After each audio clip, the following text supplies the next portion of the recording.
Right, hello everyone, welcome from the dry floating dock.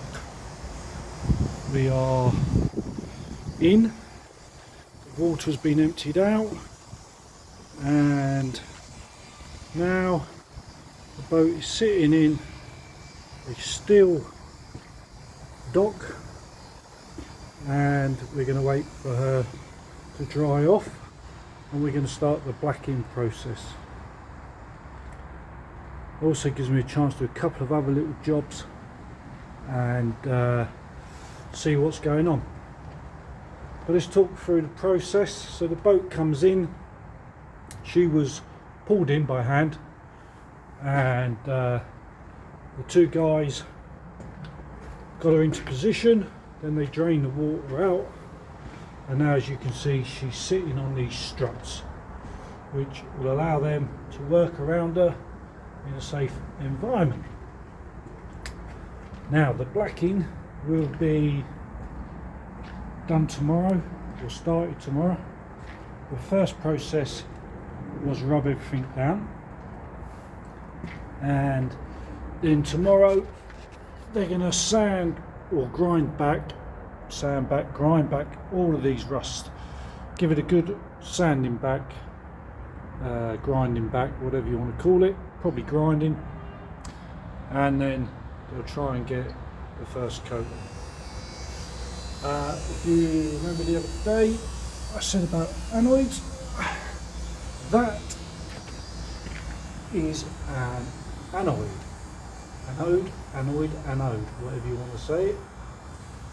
It is basically a sacrificial piece of metal that helps protect the metals underneath the water, i.e. the propeller and the stern gland and that.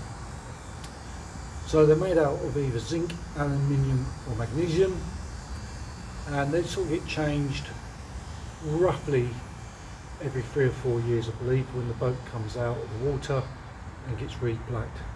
Now the plan is we're going to leave them ones on because there's still a bit of life in them, and we're going to add 4 brand new ones on, 2 at the front of the boat, the bow, and 2 at the back of the boat, the stern.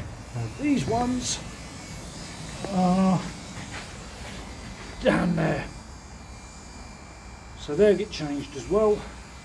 Had a good look, the propeller seems okay. Bit of work to do.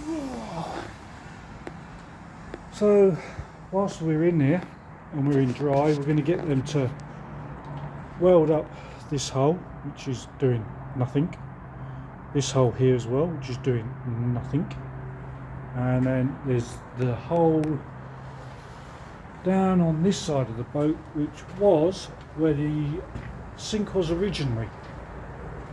Again, don't need it. Sink's on the other side of the boat,